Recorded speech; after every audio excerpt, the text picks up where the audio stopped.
آج ہماری کمزوریاں نے دشمنوں کو دلیر کر دیے. کبھی ایسا بھی اندھیر آیا تھا کہ سر عام یوں توہین اور تنقیص ہوتی ہو پیغمبر حسن اور پیغمبر جمال کی، اور پھر 1.40 کروڑ انسان دنیا کے اوپر بستے ہوں. یہ بھی زمانے نے دن دیکھنے تھے. تو امت مسلمہ کی موت واقع ہو جائے اگر حضور علیہ السلام کی توہین باقی رہتی ہے. اس لیے امت کو پوری قوت کے ساتھ کھڑا ہونا ہے اور اپنے نبی علیہ السلام کی توہین کا بدلہ لینا ہے. اور یہ ممکن نہیں ہے جب تک جو ہے وہ ہم پوری دنیا کے اوپر غالب نہ ہوں. اللہ تعالیٰ امت کو وہ دن نصیب فرمائے کہ امت کا غلبہ اللہ تعالیٰ نصیب فرمائے. اس وقت ہمارا المیہ یہ ہے کہ ہمارے پاس عالم لیڈر کوئی نہیں ہے. عوام کے جذبے یقیناً دیکھنے کے.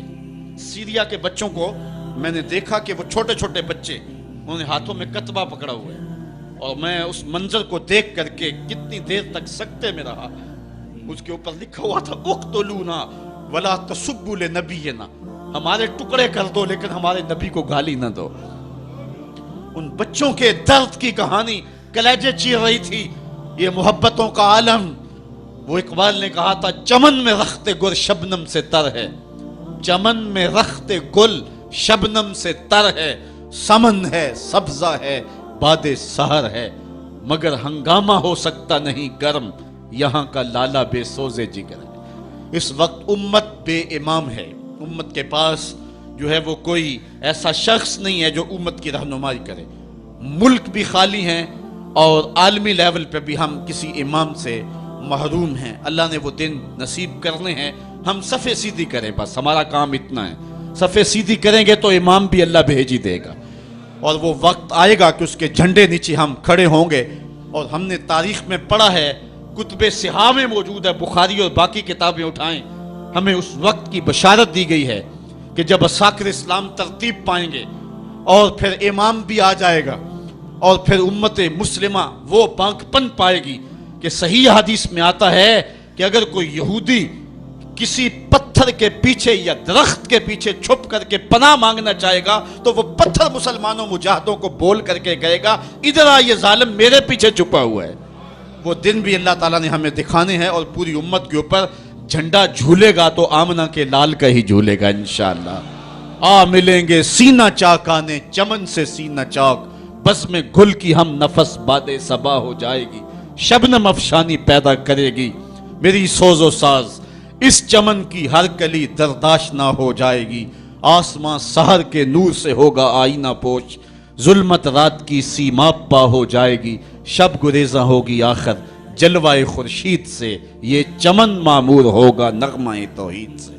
وہ وقت انشاءاللہ آنے والا ہے. بس ہمارا کام صفیں سیدھی کرنی ہے اور صفوں کو ترتیب دینا ہے، اپنے جذبوں کو مرنے نہیں دینا ہے، اور یہ جذبے اپنی نسلوں میں بھی منتقل کرنے ہیں اور اپنی نسلوں کو بٹھا کر کے حضور کی عظمت کی کہانی پڑھا کے جانا ہے.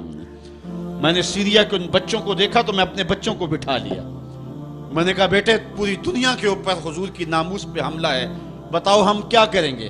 تو میرا 5 سال کا بچہ ہے، مجھے حمزہ کہنے لگا کہ ابو یہ جو تلوار آپ نے لٹکا کے رکھی ہے بیٹھک میں، اس کے میں پیچ خود کھول سکتا ہوں اور یہ میرے ہاتھ میں دے، ان ظالموں کو میں کاٹوں گا. میں نے کہا بیٹے مجھے یہی تجھ سے توقع تھی، اس لیے کہ تیرے جسم کے اندر خواجہ دین محمد مصطفی کی غیرت کا خون دوڑ رہا ہے، اور انشاءاللہ یہ ہماری نسلیں اٹھیں گی اور اسلام کے غلبے کا خواب ہم شرمندہ تعبیر کریں گے انشاءاللہ. تو اپنے بچوں کو بٹھائیں اور ان کو بتائیں اور ان کو حب رسول کے جام پلائیں، ان کے اندر محبت رسول انڈھیل دیں اور ان کے سینے کے اندر یہ حرارت پیدا کر دیں، اور وہ امت کے لیے اور نام محمد کے لیے ہر قربانی دینے کے لیے آمادہ ہو جائیں.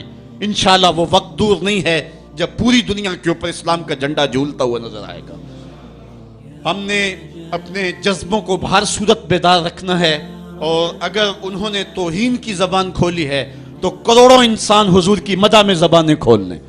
صبح و شام وظیفہ درود و سلام کا لبوں پہ جاری کر لیں اور حضور کے نام کا جھنڈا اٹھائیں. یہ گلیوں میں، یہ چوکوں میں، یہ بازاروں میں یہ احتجاج، یہ تو ایک معمولی کیفیت ہے.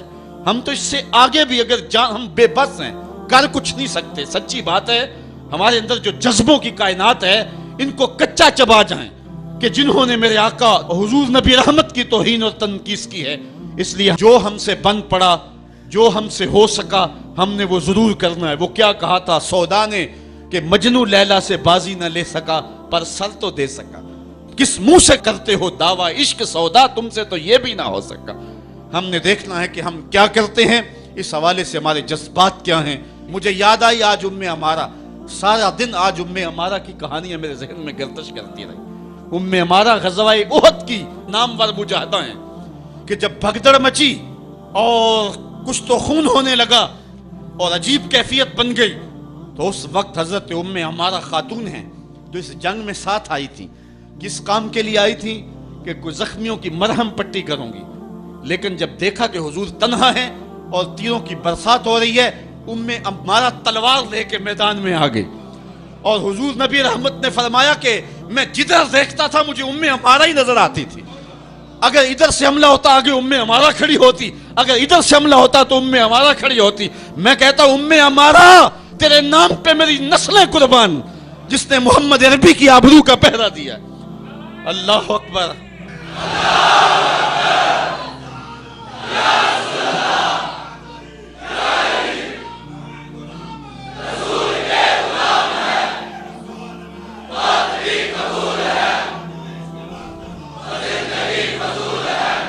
تمہارے جذبے سچے ہیں انشاءاللہ، شاید مغرب کو بھول ہو گئی ہے۔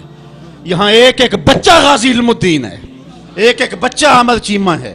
یہ سعادت مندیوں کا سفر ہے، یہ مغرب کو بھول ہو گئی ہے۔ اس نے کس قوم کو چھیڑا ہے؟ ان کی غیرت مری ہوئی نہیں ہے، انہوں نے کچوکے دیے، زخم دیے، امت کو معاشی بحران میں مبتلا کر دیا۔ روز پیٹرول کے بم ہمارے اوپر گرتے ہیں، لیکن ہم کبھی میدان میں نہیں آئے۔ لیکن سارے معاملات کے اندر ہم کمپرومائز کر سکتے ہیں، کمزوری بھی دکھا سکتے ہیں۔ اگر اس عنوان سے ہم کمزوری دکھائیں، ہمارا بچتا ہی کچھ نہیں ہے، ہمارا سب کچھ نام محمد ہے۔